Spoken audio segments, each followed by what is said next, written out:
Good morning, Léa. Hello, Philippe. We have the pleasure today to welcome Dr. Léa Kiwan. Welcome to the Executive Coffee Club. We're very, very happy to have you. Léa, you have an amazing career so far. You are currently the director of the MSc Global Luxury Management at SKEMA Business School at the IFC. On top of it, you are the co-founder of LÉMI Partners, your own company in consulting. You're also teaching and you contribute to editorial. So you write. So a lot of things that you're currently doing. That's very impressive. And we'll get back into this later on during this podcast. But before now, I wanted to ask you a little bit where you come from and how did you manage to get to the level you are at right now? What did you do? So thank you, Philippe, for having me. It's a pleasure to be here in this podcast. And thanks for the introduction. Actually, I was born in Beirut first, so it's a long time ago now. And I lived the first 19 years of my life in Beirut. I did my bachelor degree even there. And then I decided to go to France to continue my studies in France. And funny that I started actually my master's degree at SKEMA Business School, also where I work currently, in Sophia Antipolis in south of France. So I did my master's degree in international marketing and business development, and I stayed in France for so many years, for around 15 years, and then I moved to Dubai. While I was living in France, so I did an MBA also, and then I did my PhD in management science. It was about new technologies, new disruptive technology, and specifically about robotic surgery back then. So how new technology impact organization routines and expertise in the operating room. So if you see my background, I have a bit of a hybrid background. So I worked in different sectors, but also in academia and in the companies in different multinationals. So I worked in the medical field, but also in the IT, and of course in the luxury sector. And all through all these years, I was working in academia. So I was a professor, assistant professor, then associate professor. Along with that, I was doing some research in south of France, then in Paris, and then I moved to Dubai, where I established my own company here. In consultancy, and currently, I took the position of the direction of the program in Dubai campus for global luxury management. That's great. That's great. That's very impressive. So going back to Lebanon, what did you study and how did you transfer to France? What was the process there? So basically, it was like always, if you want, one of my dreams is to go to France and to study in France and to live in France, because obviously I was like in a French school in Beirut, French Catholic school in Beirut. And then, I wanted to study, do my master's degree in France. And I knew from the beginning that I'm going to end up, if you want, in living in France. And this is what I ended up doing. So all my my years in my 20s and my early 30s were in France. So basically, if I look at my background, if some people ask me, do you feel you're Lebanese or you're French more? I would say both. So I would say I have a bit of both in my background and in my identity. And this is still impacting actually my life. Yeah. And where did you go to in France when you arrived to France? Where was it? So I arrived to south of France. So I did my master's degree in the south, in Sophia Antipolis at SKEMA. And I lived there it was for the first year, because I moved after to Paris to do my internship. But after I was like, no, I have to go back to the south. I miss the south. Yes. So that's why I decided to go back to the south, and I wanted to continue my studies, my PhD. I always wanted to continue. I knew that I want to continue.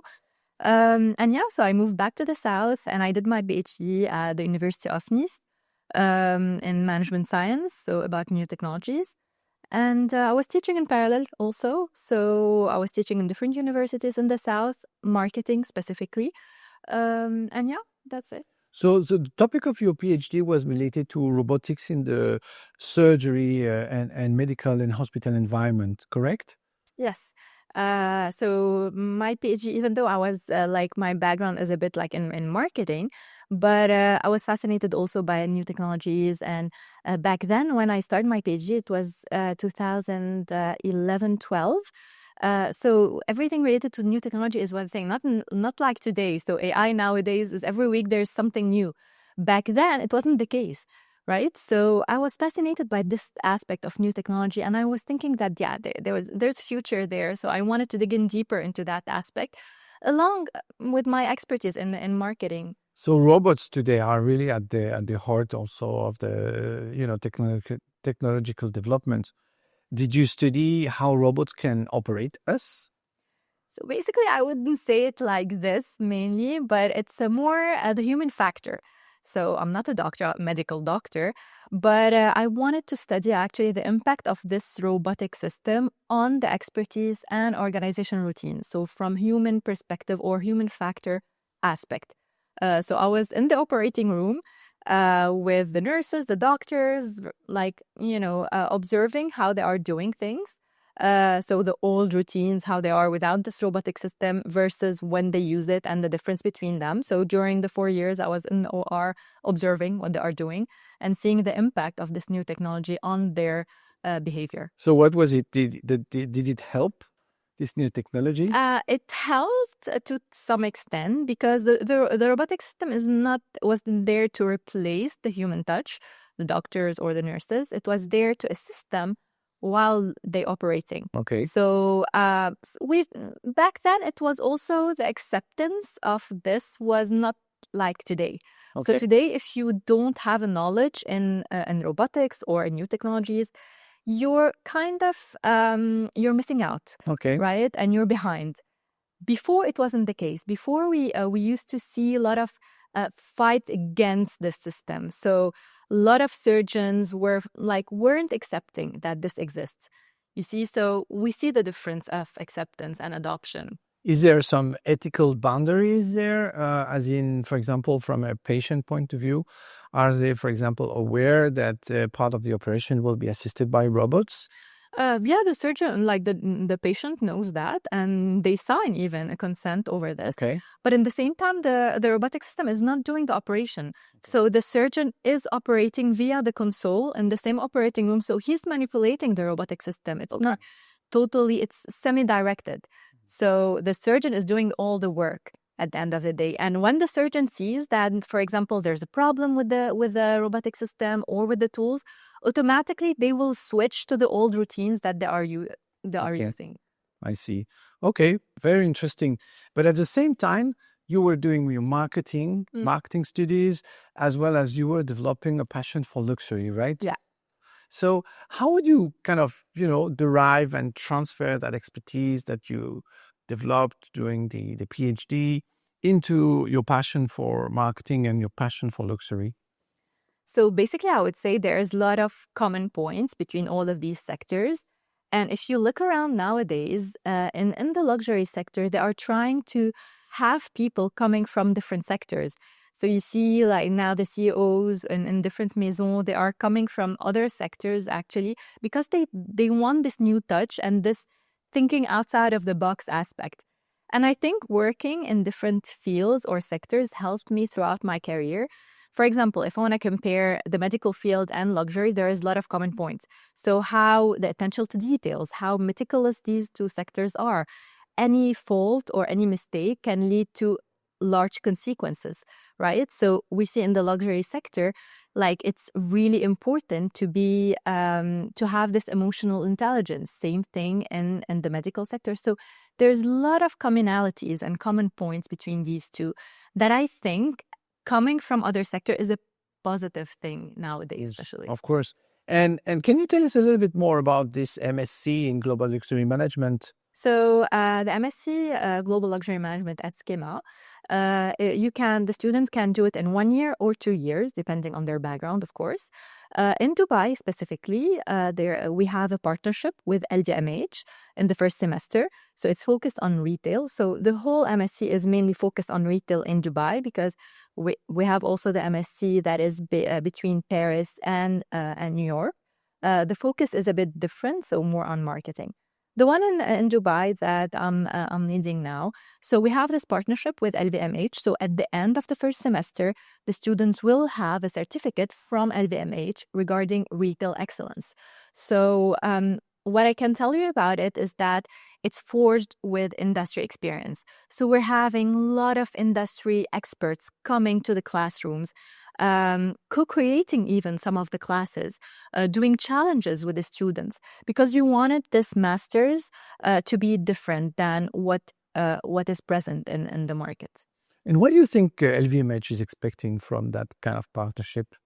At the end of the day, it's a win-win. It's a win-win partnership, because again, when you see managers that are coming, they are understanding Gen Z, they are understanding what consumer wants nowadays. I'm gonna give you one example. One of the challenges that we had with LVMH, like it was with Maison Dior. So the challenge was to understand Gen Z in the region, in the GCC region. Why? Because there's a challenge on how to market them or on how to target them and to satisfy this generation.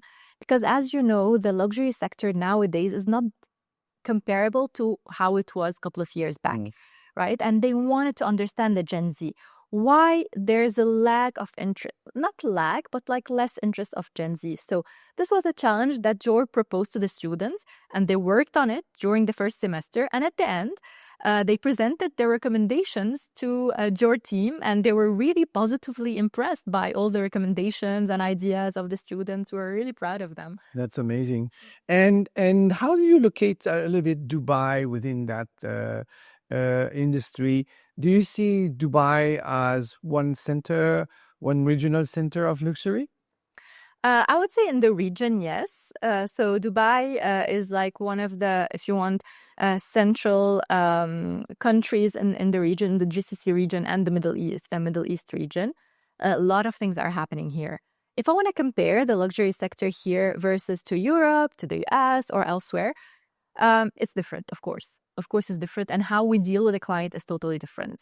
That's why actually you see that the master's degree in Dubai in particular is focused on retail, while the master's degree in Paris or New York is focused more on marketing. So why is that? Because here in Dubai, the consumer wants experience. The consumer wants, when they go to the retail shop, they want this, if you want, like this unique experience, exclusivity, all of that aspect that maybe elsewhere is not the same. So the focus in France, let's say, when you talk about luxury, is the craftsmanship, is the heritage, is these aspects. In the region, of course, it's still important, but the clients, or if you want the target market here, is more towards this exclusivity that they are searching for. That's very interesting. So the impact of that approach to, the teaching and all the relationship with the students make it different. So if they want to succeed, if those students want to succeed in the region, what do you think they should be pressing on in terms of their mindset and perhaps specialties? Yeah. In general, in the luxury sector, one of the most important aspects is the soft skills. So of course, we're talking about like the competencies, about the technical competencies. It's important, like any sector. But specifically in luxury, we talk about soft skills. So how important is to develop this aspect, how to communicate, how to have this interpersonal experience or knowledge about the clients.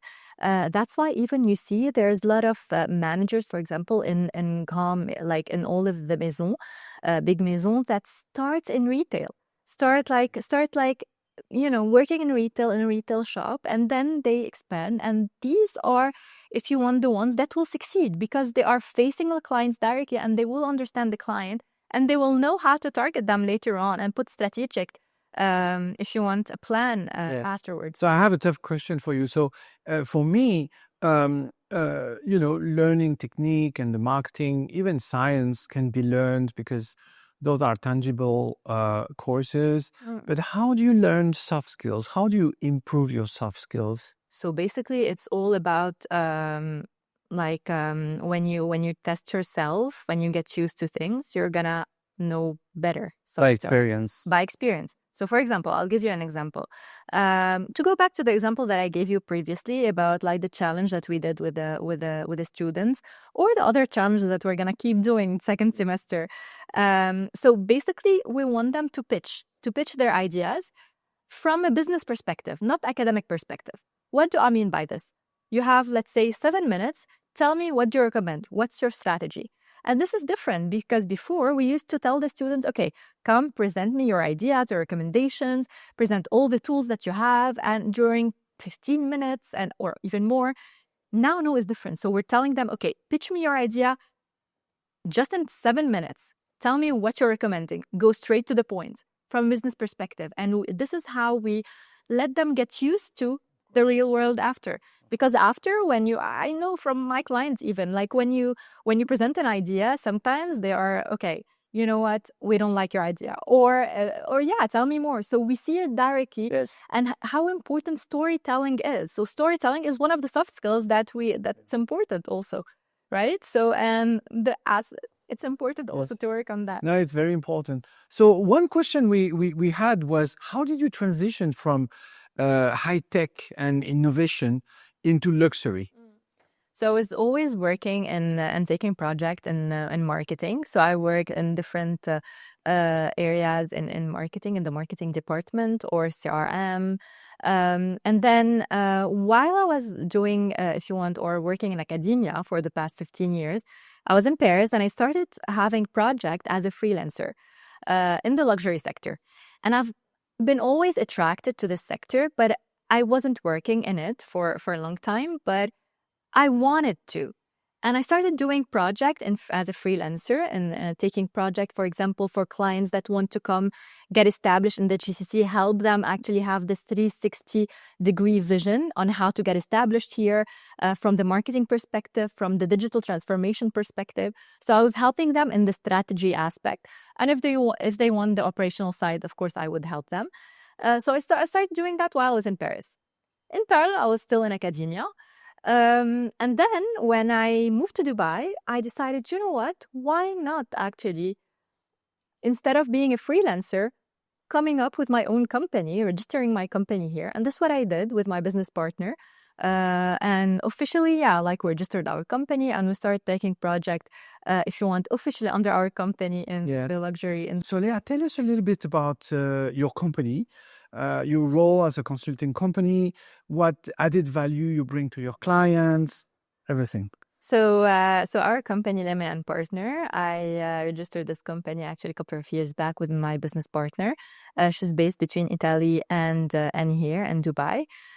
We take projects for brands that wants to establish, for example, in the GCC, or they are established here, but we help them, if you want, develop their strategy, the digital strategy, from marketing perspective, but also from digital transformation perspective. So if they want to use, let's say, new softwares, if they want to transform their processes internally or externally, we help them doing that. In terms of strategy, we set a strategy that they want how to expand in the GCC, for example. We help them doing that also in the region. From a strategic perspective, if they want operational perspective, we work with agencies to do that. So we have external agencies or freelancers that will help us in the operational side. In addition to that, actually, we have, if you want, a department that is linked to product development. It's based in Italy. So basically, Michelle, my business partner, is the one that is responsible for this. Everything related to product development, everything is made in Italy. So yeah, it's done. To understand better, what type of clients do you have, and what type of products are you talking about? So we have luxury clients, clients that have a luxurious brand that are already a brand that are established here, or they want to start, or new ones. We help them. So we're not talking about like the big brands. We worked with big brands before, but our main target are the medium to small luxurious brands. So in terms of product development, there's jewelry, there's leather, product related to leather, made in Italy leather, these kind of products that we work. So a company that is in Europe, for example, would like to set up a representation here and a team here, can definitely contact you, and you will help them from, I guess, market study to company creation, set up the strategy, implementation of the marketing and sales, right? Of course, yeah. So we help them have this 360-degree vision of how to get established here from our perspective. And this is what differentiates us from others, this personalizational aspect. And we have the team that Any particular expertise in terms of product? You mentioned maybe jewelry or jewelry product, even fashion product. Everything, like I was saying, is made in Italy. It's not my expertise. It's Michelle's expertise that is dealing with this. Me, I'm more into the I take into account the digital aspect of it. Okay. So the digital marketing, digital transformation, and the strategic aspect of it also. Okay, and you do also support for e-commerce or of course. So this is included in the strategy. So if they want to be present as an e-commerce, so how to help them? Do they want to develop their own platform or only on their website doing e-commerce? So all of that, or if they want to have it via an e-commerce platform that is existing already in the GCC, also we can help them in the strategy on how to do that. And so basically it's to set the strategy, but also to do the audit for them. So if you are a brand that is already established, we help you to audit what's working, what was not working, and what are our recommendations. If you want us to actually do or effectively implement these recommendations, we can do it with partners. So we have a team responsible for that. So you have a strong background in technology, you have a strong background in consulting and marketing, and in luxury per se. So how does a student benefit from that from an academic point of view? Do you teach as well? Yeah, of course. So I'm an associate professor at SKEMA. Even before I took the role of direction of the program, I was an associate professor at SKEMA for the past 2 years. So basically, of course, so when you have a mixed background between academia and the industry, this will help the students because you have the theoretical aspect, but also the expertise of the concretely in the industry, how it is done. So there's if you want, like a parallel world between industry theory and of course the concrete actions that is done. So you teach the MSc as well on top of other groups as well, right? So I teach in this masters, but also in other masters and even bachelors. Bachelors, okay, that's very good, excellent. So going back to Dubai, so what would be the difference between how the luxury industry is evolving here versus in the rest of the world? Now we feel that the luxury industry in like everywhere is a bit, I wouldn't say, I mean, I can maybe use the term struggling a bit because the clients are more aware, so are more price sensitive. And the problem is that in some areas, the quality is also not being that good, right? So, and when the client is becoming more and more price sensitive, here you need to figure out, okay, what can we change? How can we change the strategy? And not only that, the client, because we have what we call nowadays quiet luxury. So people are going towards maybe quiet luxury also even more. So not all the What is quiet luxury? So quiet luxury means that you don't know automatically what's the brand. So you don't have the logos everywhere, flashy logos everywhere. Yes. So this is shifting also in the taste of the clients. Again, not everywhere, because in some areas of the world, still we like to, to show and to see the brands and to see the logos and everywhere, But you have this tendency also. So we have this also. And also the problem is customers, the taste of the customers is going more and more towards the experiences, the luxury experiences, more than the goods, more the tangible goods. So even brands, even big maisons are trying to incorporate this aspect, the experiential luxury, in their offers. In this, if you want, what they are offering to the client. Those students will have to do internships as part of their study. So what do you recommend them to do regarding the internships, or what do you recommend the companies actually to do? Are they available to be contacted? Can companies contact the school, for example, to search for interns? Is there a program like this? Of course, actually, at SKEMA, we help a lot our students from all perspectives to guide them on how to find a job or an internship. So basically, I'll just give you examples. So you have career days. Career days are the days that it's open for companies that comes to SKEMA to the campus, and they discuss with the students. Students give them their CVs. So we have in the luxury sector, for example, we had a lot of maisons that were coming, that were present, and students go to them, give them their CVs, and so on.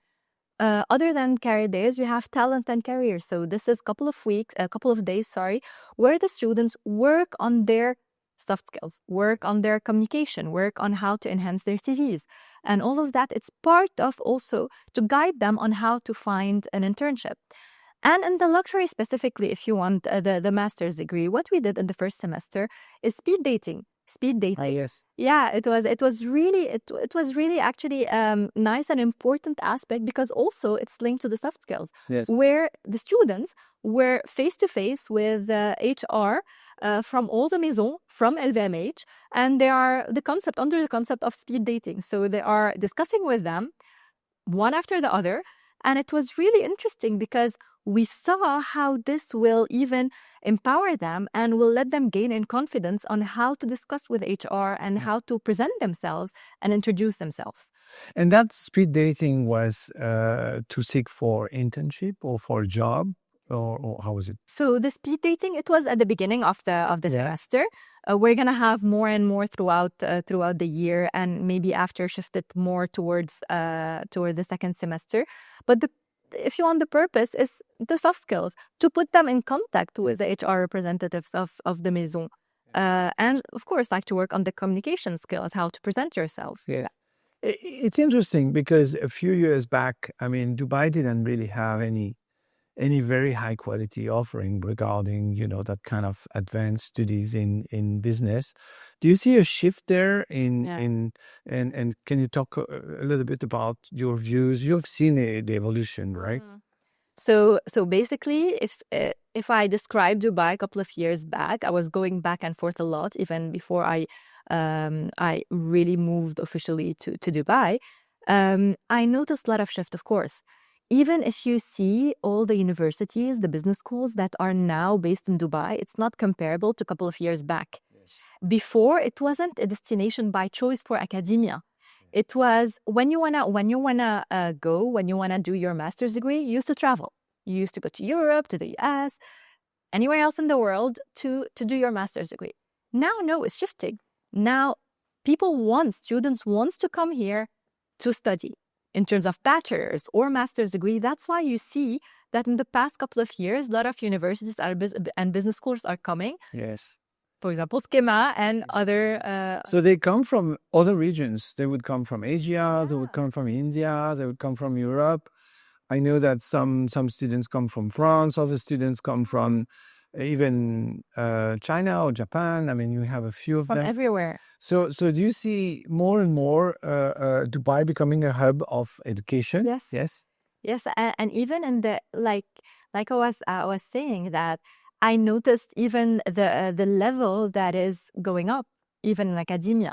It wasn't the same couple of years back. I used to come as maybe guest speakers at the beginning, and I noticed the shift in the level of academia even that is really changing a lot. And again, now it's becoming a destination by choice for students. Exactly, because they combine also the quality of life here with very high security, safety, and also it's expensive, but you get what you paid for and the quality of the country. In terms of services. Yeah. Do you think some students will stay and work in Dubai afterwards? This is what we're having as a return. Actually, when I discuss directly with my students, I'm really close to. I love talking to my students and to understand more what they want to do after, and to help them, to guide them what they want to do after. So the majority wants to stay here. The majority tells me, we're here for a reason. We want to stay. We're not here just to study and just leave after. No, we want to work. We want to do internship and maybe stay. because they saw like how it is here.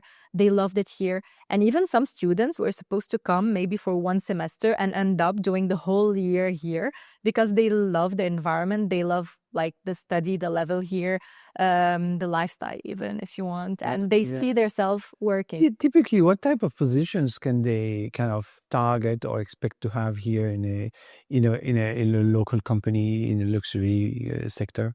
Anything is possible. Anything is possible. If you want to talk about retail, you can start in the retail shop. So I will always say to my students, don't be afraid if you have a position in retail, because some of us, like when we start actually our career, we used to think, okay, we're gonna start directly as managers. I tell them, no, it's not the case. It's not the real world, and it's not good for you even, because you have to know all the details to be able to climb the ladder step by step to be able to succeed. And if you start by working in retail, why not?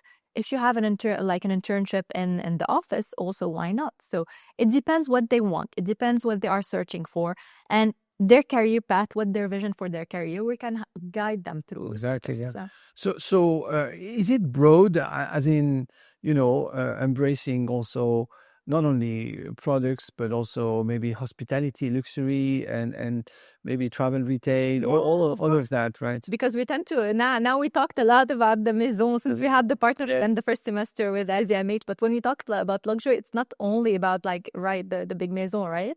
So we're talking about the hospitality. Dubai is very known for the hospitality here. Yes. I mean, they have the first seven-star hotel in the world. We're talking about restoration. So of course, the luxury in that aspect. We're talking about well-being. Now it's becoming also travel for well-being. Also, it's really known here. If we want to talk about luxury, we have a lot of aspects. To be honest, we can talk even about plastic surgery, which is considered luxury here. It's luxury as well. Luxury here, or some people travel here for that.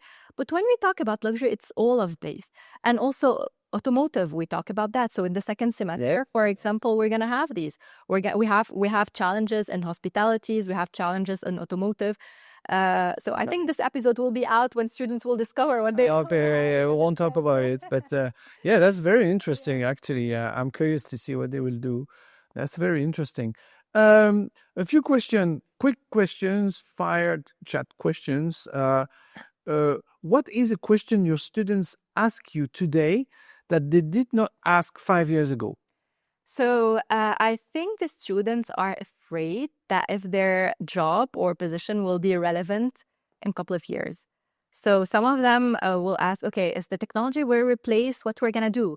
Or I hear it a lot. Some of the students even tell me, is if I do marketing, it will be relevant in a couple of years. If with AI, right? Exactly, yeah. So they are afraid of this, of being replaced, and if what they are studying now will still have... So what's your answer? Because we're all curious about it.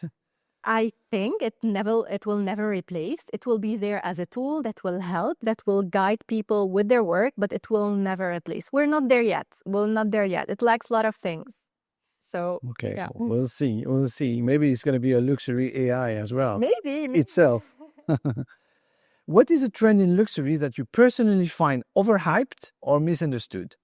So I think the brands that are new brands that are linked to now celebrities or influencers, I hate this word, but I have to use it, that are nowadays under the luxury perspective that, okay, it's working. Maybe it's gonna work for a period of time, but it's not the same. It's not the same if we compare to big maison that have heritage, that have craftsmanship, the savoir-faire. So all of this, it's not existing nowadays, and everything is towards the fast fashion. Even we have it in even luxury, and it's too much nowadays. Of course.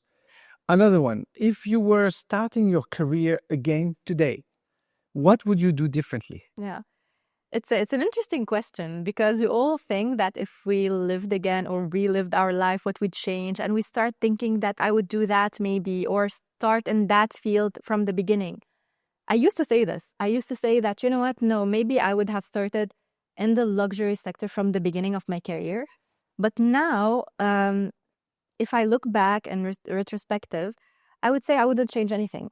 Why is that? Because I feel that in every sector that I worked and in every experience that I had, I gained something from it. And this is what forged me. And this is what created, if you want, my experience and what differentiates me from the others in the field. Yes, and I understand that there is a lot of rationale transferring the precision, the attention for detail, and of technology into luxury. Exactly. And this is what we were talking about earlier, and I think it makes total sense. So not everybody transfer from technology into luxury, and I think it's a trait all the students you have might be very, very happy to benefit from that, definitely. What is something people would be surprised to learn about you outside of your academic role? I would say two things. So I used to love everything related to like adrenaline rush. So basically I used to like do paragliding and I jumped twice out of a plane. Nice. I did skydiving and I even took some classes in pilotage. Oh, nice. So I wanted actually to continue, but at some point I was like, it was too hectic, and at some point, I stopped, but I took a couple of classes. And here in Dubai, you could do that, right? There's a lot of opportunities to do skydiving and also taking lectures. I searched for it, but I think with age, I'm becoming more and more calm. Okay. And since I have my son, and I feel like I'm more reasonable now compared to before.